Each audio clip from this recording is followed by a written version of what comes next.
এবং তারা একটা প্লি বের করলো যে কিভাবে ইরাকে যাওয়া যায়। তো ইরাকে যাওয়ার প্লিটা ছিল যে ওখানে WMD আছে এবং এইটাকে যতক্ষণ পর্যন্ত আমরা সাদ্দামকে সরাতে না পারবো এবং WMD দখল না করতে পারবো ততক্ষণ পর্যন্ত আমরা এই ইরাককে আমরা লিবারেট করতে পারবো না। এই সময় মিস্টার শ্যারন, যিনি নেতানিয়াহুর আগে যিনি ছিলেন ইসরায়েলের প্রধানমন্ত্রী ছিলেন, তিনি বললেন যে এই অ্যাটাকটা করতে হবে ইরাক এবং ইরানকে একসাথে, কারণ ইরানকে রেখে যদি শুধু আমরা ইরাককে নেই তাহলে কিন্তু আমাদের উদ্দেশ্য সফল হবে না।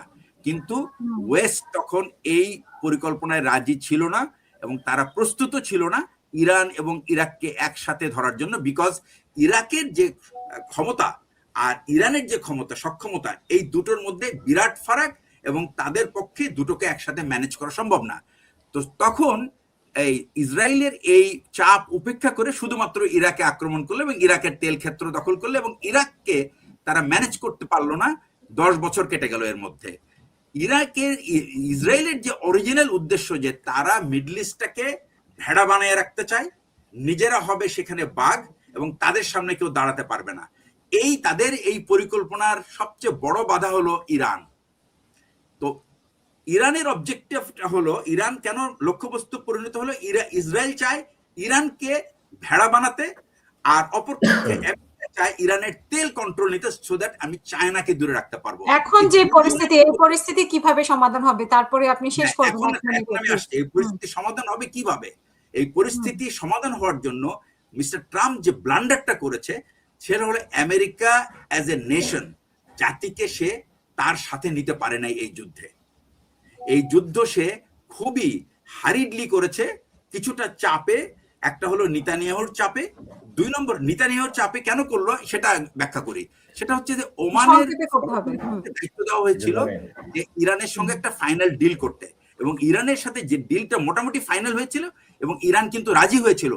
এই ডিলটা রাজি করার জন্য যখন তারা ফেরত আসলো 28 ফেব্রুয়ারিতে তেহরানে, এই সুপ্রিম লিডারের সাথে তারা বলছিল,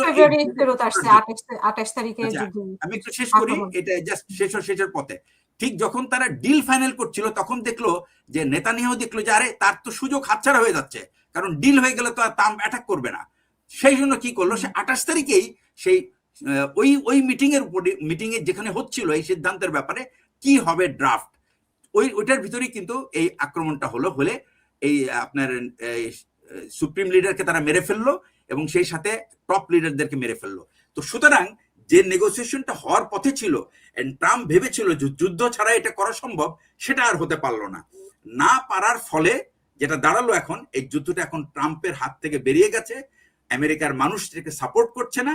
সুতরাং Trump is in a real trouble that সে এই যুদ্ধটাকে কিভাবে শেষ করবে। এখন দেখ, আমার কাছে যেটা মনে হয় ট্রাম্পের পক্ষে আর এই যুদ্ধ, তার যে অবজেক্টিভ ইরানের যে আরজেসি বা যে রেজিম, প্রেজেন্ট রেজিমকে সরিয়ে রাষ্ট্রীয় ক্ষমতা অন্য এমন একটা পাপেট সরকারকে দেওয়া যে ট্রাম্পের কথা শুনবে, সেটা বোধহয় তার পক্ষে আর সম্ভব হচ্ছে না। এবং একই সাথে নেতানিয়াহু একটা মিসক্যালকুলেশন করেছে যে সে মনে করেছে যে 3 থেকে 4 দিনের মধ্যে ইরানের রেজিম চেঞ্জ করে ফেলবে। সো এই both the miscalculation is actually heavily paid by both Iran as well as America. সুতরাং এখন আমাদের দেখতে হবে যে আগামী 72 ঘন্টা থেকে অনওয়ার্ডস আমেরিকা কি পদক্ষেপ নেয়। ইতিমধ্যেই কিন্তু ট্রাম্প যে ওয়ার বা যুদ্ধ ঘোষণা করতে পারবে না এই ক্ষমতা কিন্তু সিনেট তাকে দেয় নাই, যার ফলে এখানে কিন্তু ট্রাম্পের একটা প্রথম পরাজয় হয়েছে। বিশেষ করে মেগা বেজ চায়না যে ট্রাম্প একটা যুদ্ধ চালাক। তো এই পরিস্থিতিতে আমি মনে করি যে এখন একটা খুবই ফ্রেজাইল কন্ডিশন, এবং এই ফ্রেজাইল কন্ডিশনে ইউএস এর পক্ষে এখন আর ঠিক তারা যে টার্মস এন্ড কন্ডিশনে এই যুদ্ধটাকে শেষ করতে চাচ্ছিল সম্ভবত সেটা তাদের পক্ষে আর সম্ভব না। এখানে একটা কথা বলে রাখা দরকার, ইরান কিন্তু বারবার বলেছে যে তারা তাদের প্রতিবেশী দেশের উপরে কোনো আক্রমণ চালাবে না যতক্ষণ পর্যন্ত সেই দেশে অবস্থিত মার্কিন বেসগুলি থেকে তাদের উপর হামলা না করা হয়।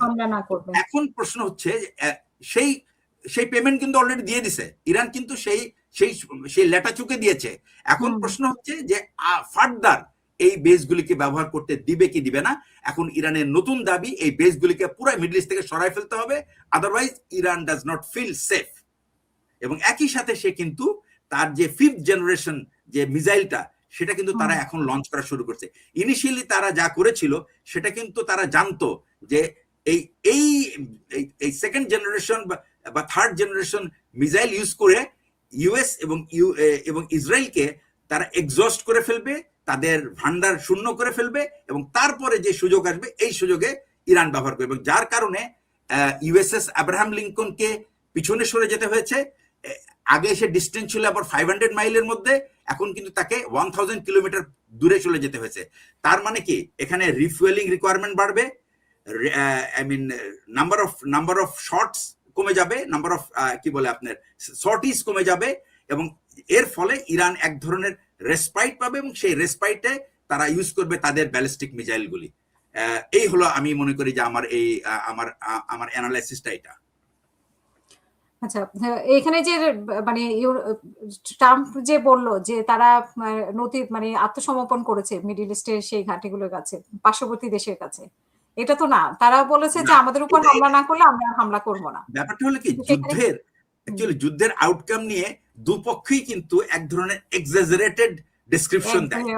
সেটা হলো তার নিজেদের পক্ষের মানুষকে, তাদের মরালটাকে, তার মনোবলটাকে উঁচু রাখার জন্য। তো ট্রাম্প চেষ্টা করছে তার দেশের বা তার যারা অ্যালাইড আছে। আরেকটা ব্যাপার, ইউরোপ কিন্তু পুরো divided to support Trump. French তারা বলেছে they will not join. France কিন্তু একটা ভেরি ইম্পর্টেন্ট পাওয়ার।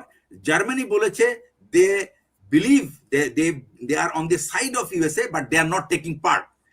তো কি হচ্ছে, স্পেন কিন্তু completely, so Europe is divided. এবং এই অবস্থায় কিন্তু ইউরোপ চায় যে এখানে একটা সমাধান হোক। ইউরোপ মনে মনে চায় যে ইরানিয়ান রেজিম চেঞ্জ হোক, বাট তারা এই চেঞ্জ করার জন্য কোনো ফোর্স এক্সার্ট করতে রাজি না। তো সেখানে আমি মনে হচ্ছে যে ট্রাম্পকে যা করতে হবে তাকে একাই করতে হবে, এবং সে কাউকে তার পাশে পাবে না এই মুহূর্তে।